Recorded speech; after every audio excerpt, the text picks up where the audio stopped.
GearNetwork.com. This is a Gear Network production.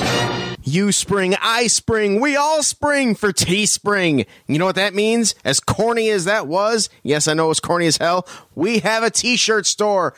It is up and it is running. And right now we have 8 shirts, but it is growing. The merchandise is growing. Right now we have shirts going from as little as $13 for a TJCMS first t-shirt to $20 for a Gear Network logo t-shirt. All of them available to be delivered right to your front door. You choose your size, you choose your style, and you go. It's as simple as that, and there are plenty more t-shirts to come, but take a look at our Teespring store. If you go to GearNetwork.com, under the Support the Shows banner and 4 links down is Gear Merchandise. That will take you directly to our Teespring store, and you can see all of our selection of our current shirts right now, our current merchandise. Thank you again for all of your support and using our links on GearNetwork.com. You're listening to Better Live Than Dead. I believe it's a big challenge for our building.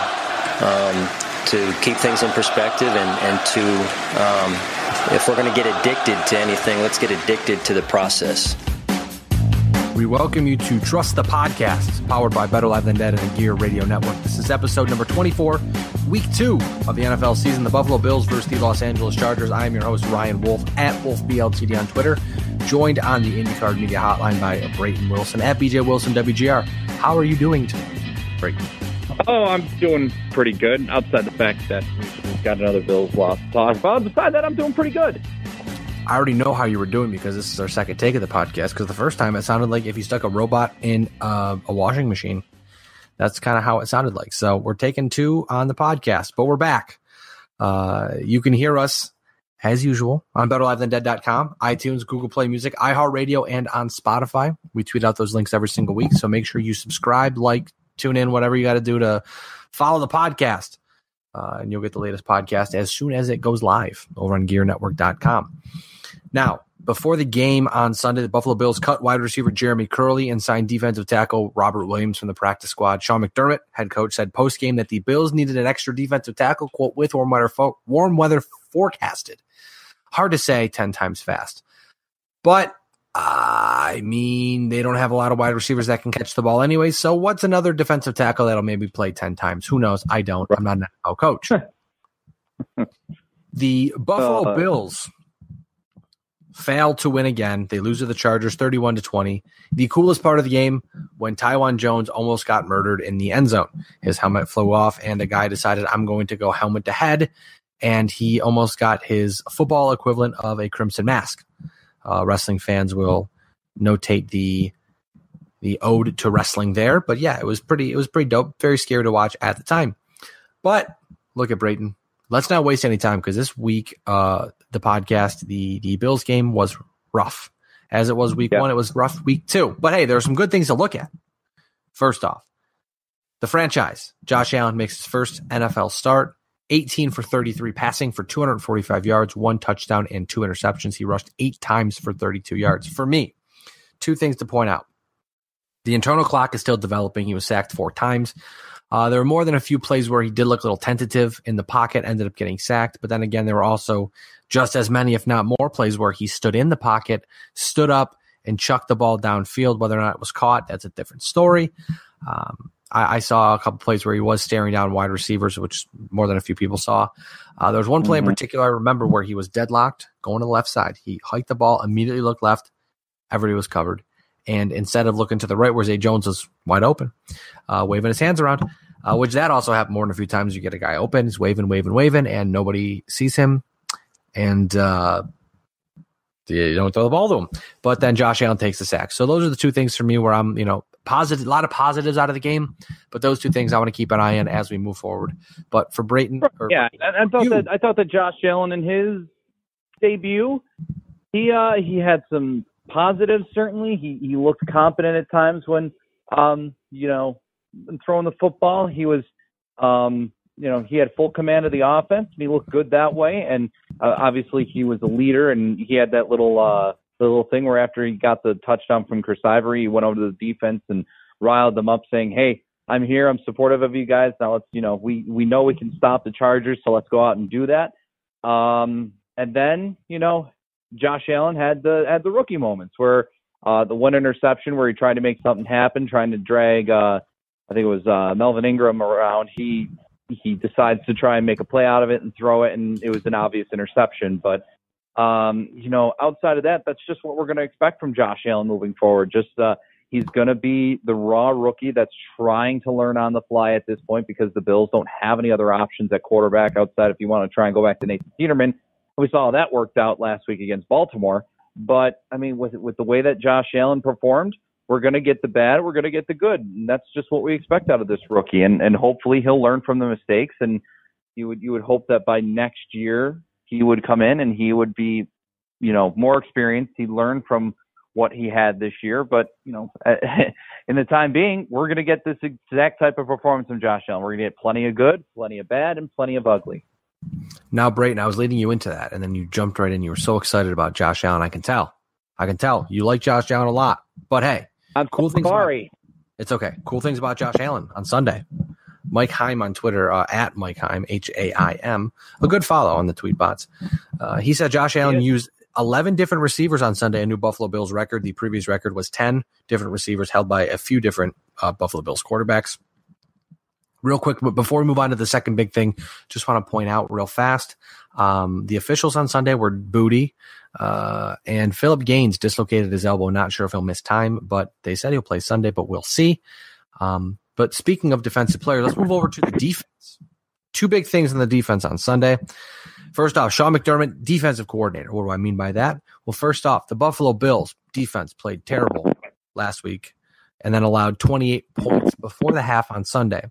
Sean McDermott said, quote, "I feel like we needed a spark. That's my background. Coach Frazier does a really good job, as well as the defensive staff. I just felt like we needed to start. I didn't change all that much, honestly. I thought the defense played with a lot of energy in the second half.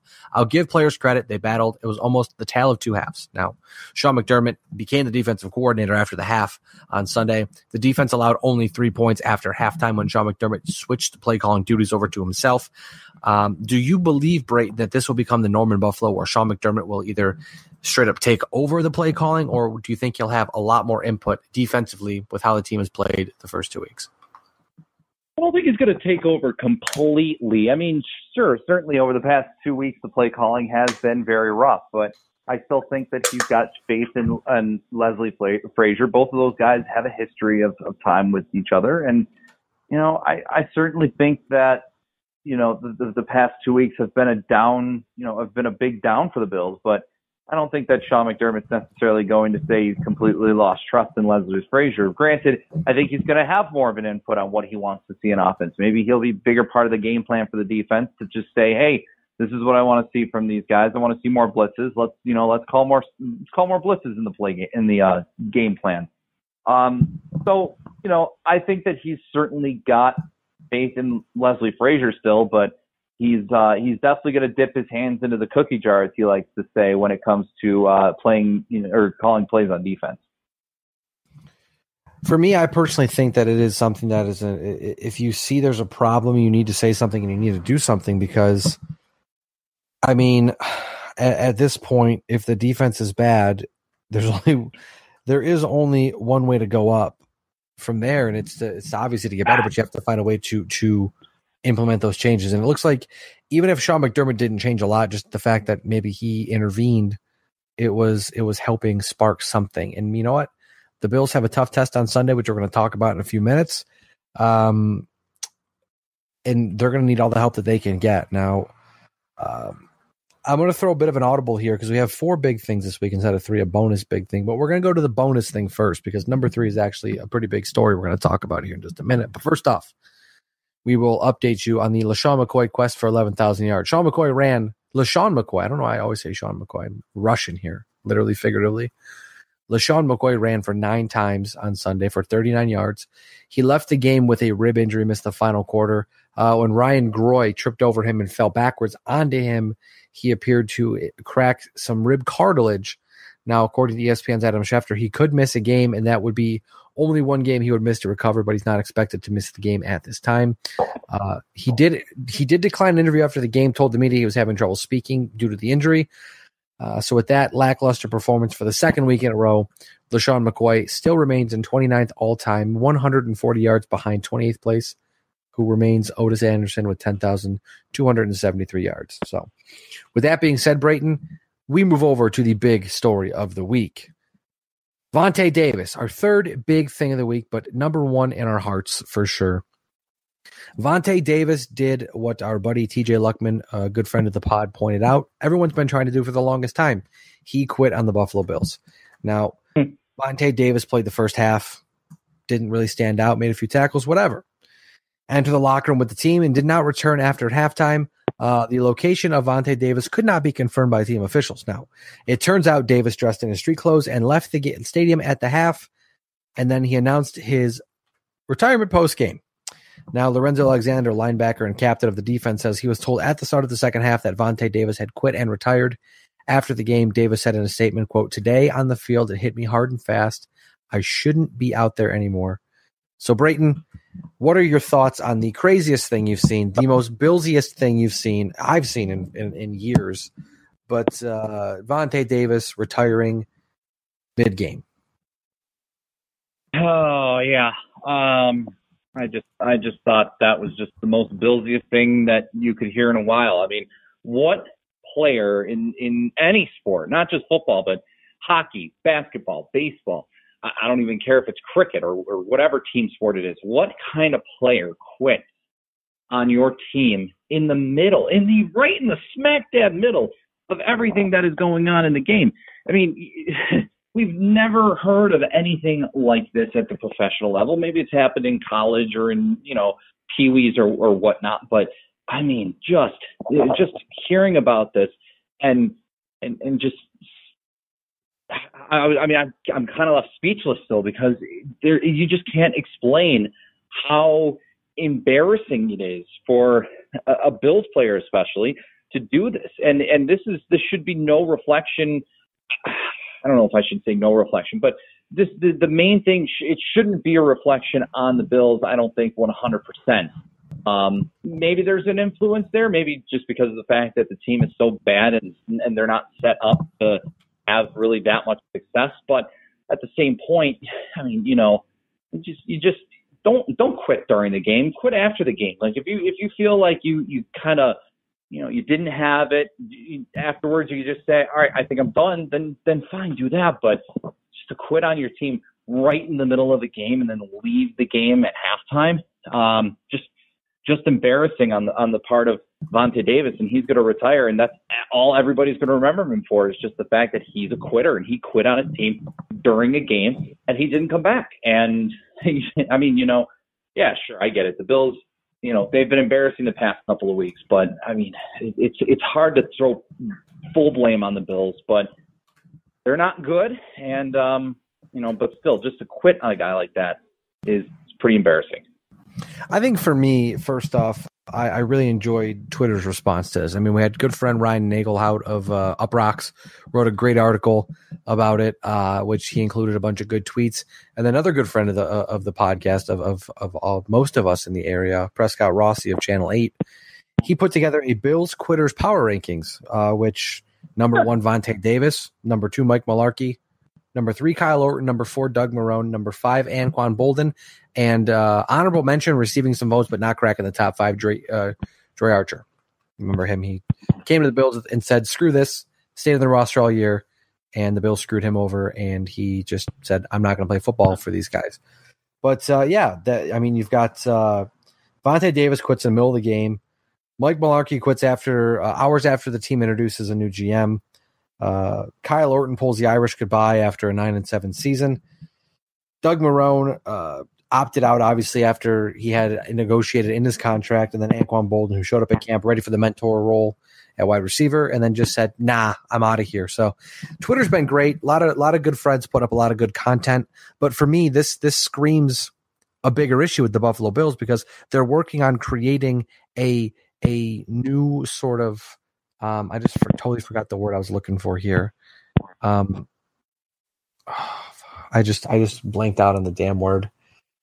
They're looking to create a new culture. That's the word I was looking for. A new culture in Buffalo, and then they start creating their new culture, and then this is what happens. You get vested NFL veterans come to Buffalo, and then, nah, I'm out of here. See ya. It happened last year with Anquan Bolden. Happens this year with Vontae Davis. It's not something in the water. It's something with the team. It's got to be, because nothing else would make any sense at this point in time. So it's something to keep an eye on. Not sure if it's Sean McDermott, not sure if it's Brandon Beane, but there's certainly something going on in Orchard Park that we're just not getting. Yeah, I mean,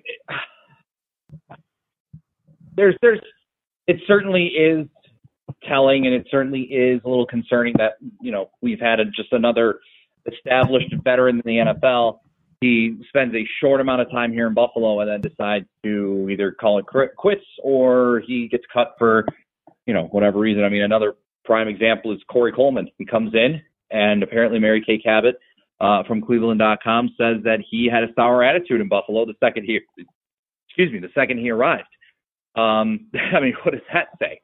That doesn't really give, the most gleaming review of Buffalo. And obviously with how things have gone in Buffalo over the past several years, there's a lot of people that have come and gone in Buffalo, and they've said, like, hey, it's not glorious here. And I know that Sean McDermott and Brandon Beane are trying to change that, but, at the same point, there's got to be something that's there's got to be something that changes with that. And, winning, sure, that'll help. That certainly will. But, there's still some growing pains with trying to build that culture here in Buffalo. And now we look ahead here on the podcast as we start to wrap things up and look ahead and put a bow on this game, because holy crap, what a 2-week span it's been for Buffalo Bills fans. And it might only get worse with the Minnesota Vikings and Green Bay Packers staring us straight in the face. First off, we've got our look ahead brought to you by 26 Shirts, which, as we mentioned before, the shirts last week that were on sale are still on sale this week. This is the last week they are available. I believe it's the Stevie Johnson SJ13 shirt. So definitely get over to 26shirts.com, pick one of those up, or pick up any other shirt, or just buy a mug or something. Help find a way to donate some of your extra cash to people in need, and then get cool stuff for it. It's a win-win for everybody involved. Looking at week 3, the Bills at the Vikings, another big test for the Buffalo Bills across the board. Kirk Cousins coming off a game where he threw for 425 yards and 4 touchdowns. The Vikings' defense is incredibly stout, and a true test for the young Josh Allen. And just to keep things into perspective, the Buffalo Bills opened as 16.5-point underdogs. So if you think the Bills have a chance of winning this game, I'm not sure that's going to happen on Sunday. Yeah, no, I mean, when you look at the stat line and you see that, you almost have to do it. I mean, that at least I did. I did like a double/triple take at seeing the line for the game next week. It's a tough challenge for the Bills just because they are going up against a prime defense in the NFL. Granted, yes, I know they tied last week against Green Bay, but hey, those are your next 2 opponents in Minnesota and Green Bay. Both of them tied, and both of them are going to be very tough challenges. I think Green Bay is maybe more of an easier challenge than the Vikings, but I just don't see how Buffalo comes away with a win. It would be considered an upset. It would be like the Atlanta Falcons game last year when they go to Atlanta and they managed to come away with a big win there, but I just don't see it playing out this time. I think that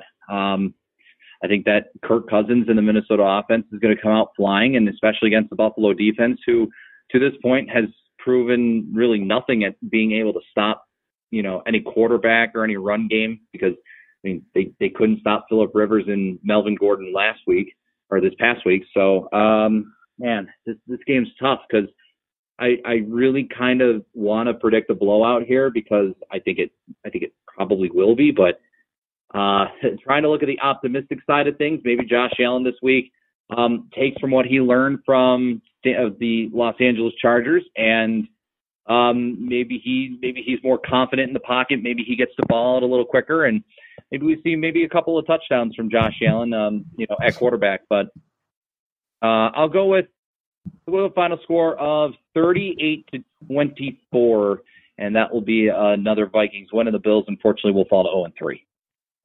I think for me, first off, the line has dipped to 17 points underdog for the Buffalo Bills. And I believe the over-under is 41 right now. So I'm just going to rate out the gate. I'm going to say that it'll be 31-17 Minnesota. Their offense is firing on all cylinders early on. Their defense is struggling a little. They allowed 16 points against Jimmy Garoppolo and the 49ers. Obviously, they tied last weekend against the Packers, but they almost lost that game. So, I mean, they should have won that game. So should the Packers, but they almost lost that game a few times. So to pull out a tie, I guess it is what it is. They have Dan Bailey coming in as their starting kicker now, the one of the most accurate kickers in the history of football from the Dallas Cowboys. So that'll only make that team a little more stout. I just don't think the Buffalo Bills stand a chance. If they do, they would need a strong run game, which LaShawn McCoy may not play, or he may not play much. How effective can Marcus Murphy be against the stout rush defense of the Minnesota Vikings? Too many questions, I think. Not enough answers. So, like I said, 31-17? I said I don't even remember. 31-17. Vikings. 31-17. Yeah. That'll be my prediction. I've got the Bills going 0-3 as well because, again, Sean McDermott sounds like it's a rebuilding season, so I'm trusting the process that it's a rebuilding season. And you know what? People talk a bunch of smack to me on Twitter because I always make fun of the process, but you know what? We're sports fans. We're journalists. We're podcasters. We have to have a fun time and make fun of it and poke fun because you know what? If we took all this stuff seriously, I'd go insane. Right.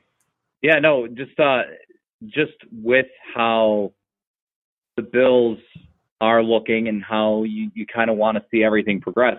Just as long as Josh Allen continues to show progression in his game and he's able to lead the offense down the field and score points, that's really all I want to see from here on out. Just get Josh Allen in, let him throw the ball, let him take command of this offense, and hopefully by the end of the season, he'll start showing some signs that, hey, maybe come next year, maybe with some better weapons on offense, and if the defense can be better, maybe the Bills can have a turnaround season, kind of like the Rams did when Goff entered his second year, or when Carson Wentz entered his second year. Because both those teams were playoff teams, and one team happened to go on to win the Super Bowl despite losing their starting quarterback, late in the season to a torn ACL. So that being said, at this point, this is another successful Trust the Podcast episode. We got number. through as best as we could. We did it as best as we could, and we promise we'll do better next time because this time was mediocre at best, like the Buffalo Bills. We try to match their effort, if not underperform, just like they do. You can follow Brayton at BJ Wilson WGR on Twitter. I am at WolfBLTD. This has been another, as we said, Trust the Podcast. I want to thank you for tuning in, and as always, go Bills. The preceding presentation has been brought to you by the Gear Network.